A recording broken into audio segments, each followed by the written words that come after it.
Hey, it's our time once again for our insurance tip of the week. We have Sonia Edwards and Brad Bryan from Bryan Insurance, and I thought you guys might want a little theme song this morning. How do y'all feel about that? Would that be all right if we get a little something going? Yeah, you told me what you were going to talk about this morning, and I thought this might be timely. Yeah.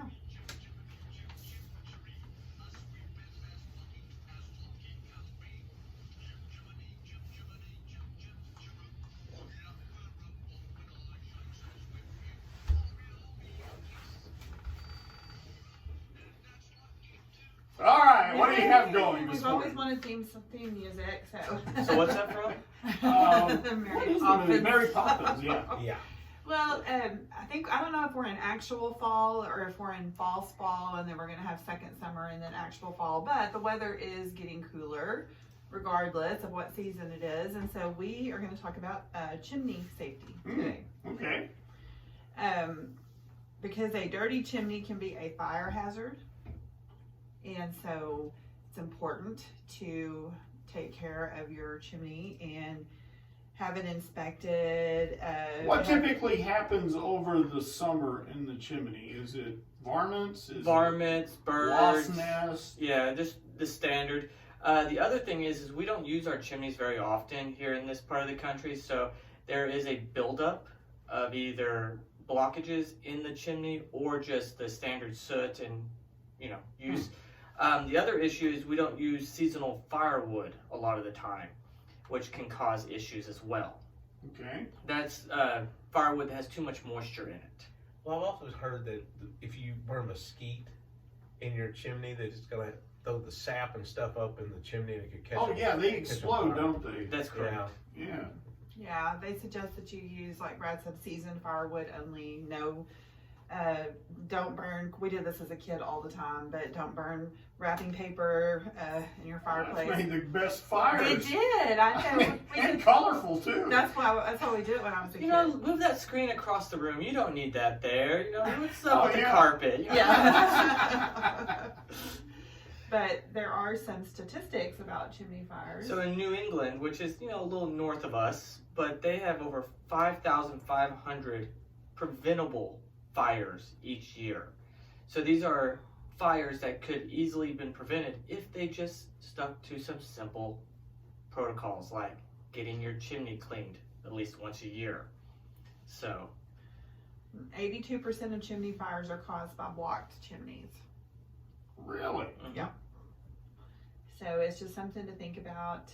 You don't want to have an unhappy event with a fire in your house because your chimney is blocked. What about smoke damage? Even if you Well, there you go. don't have your damper shut right or whatever the case is, Right. I've done that. Yeah. Forgot to open it, or it was open already, and then I closed it, thinking that I went the wrong direction. We did that one. They don't mark those very well, do they? Have you ever noticed that the especially those helator things or whatever the inserts are, that you don't know what's what on a lot of those? it's just a handle. You just push it or pull it, and you But do push you it. think pull they it. could clearly mark which way's which? Well, well, it didn't take long to figure it out. No, I know it's that. pretty quick, yeah. Yeah, Rick and I had an unfortunate incident one time in Rio Dosa with a. Yeah, we had just gotten married, and we went out to see my cousin get married in Arizona. So we stopped in Rio Dosa, and I thought I was going to be all romantic and build this firewall. They had was cedar, and so I put all that in there, lit it up. The damper was closed. We couldn't get it open, and I'm telling you, it was like somebody had just set a fire in the middle of the room. Yeah, we could barely stay in the room. It was hilarious. Stunk, awful. Yeah. I mean, it really wasn't funny then, but it is now. It is now, yeah. But All right, so what else? Any other talking points on that? Yeah, go ahead. I mean, you have your standard 5 safety tips, which is the regular inspection and maintenance, once a year. Is there somebody here in town that does that? Does chimney I cleaning? don't know. I've never seen it advertised. The Boomtown Chimney Sweepers up in Burke Burnett does it because that's who does mine. Bart Burnett doing Yep. chimneys. What do you think, Yeah, Rick? I hope not. God bless him.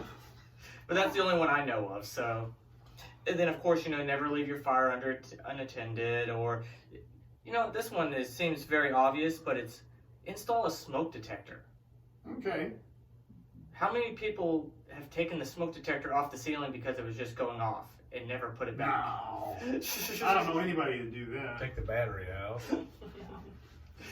So those are just some of the safety tips out there that we want to talk about because, you know, it's called a fire policy for a reason. Yeah. I'll tell you something else about fires and things that you got to be careful about storing things around your fireplace.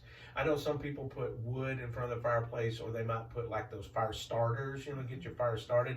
Coals and stuff can jump out and hit that. Yeah. You know, you got to be careful about storing stuff around there. Also, having furniture too close to your fireplace, that's another big deal. Okay, very good.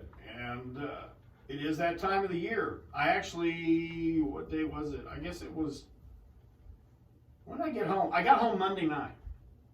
And the house was 50-something degrees, 58 degrees. I guess because it had cooled off. Did y'all have a cool day on Monday? I think it was Monday that it was cold. Yeah. Was it cold? Mondays are Okay. running together. Well, the house, and I turned on the heater, and first off, just in your ducts alone, you can start smelling the dust heat up, or whatever the case is. Or the coils, I guess, have dust on them. But that's sort of a good reminder that the chimney is going to be in the same shape. You need to make sure you check it out. All right. And I think it's going to get cold this weekend, right? That's what I heard. Oh, Cool. yeah, cool this weekend, and then Tuesday, I think that's when they're getting the Arctic blast heading this way. Okay, and then we'll be in actual fall then. You know, speaking of also chimneys, I was thinking about this, is you might want to get it checked out because that little cover on top of your chimneys a lot of times to keep stuff from blowing out Yeah. could get blown around over the summer because of all the storms and winds and stuff like that. That could also get out on your roof and cause a problem. Okay. How do we get a hold of you at Bryan Insurance? You can call us 940-549-2525. Come see us, second floor Sierra Bank building, or online www.brianins.com, and that is Brian with a Y. All right, Brad. Bryan Insurance, Brad and Sonia, thank you so very much. You're very Thank you. welcome. Yeah. Brad knows this.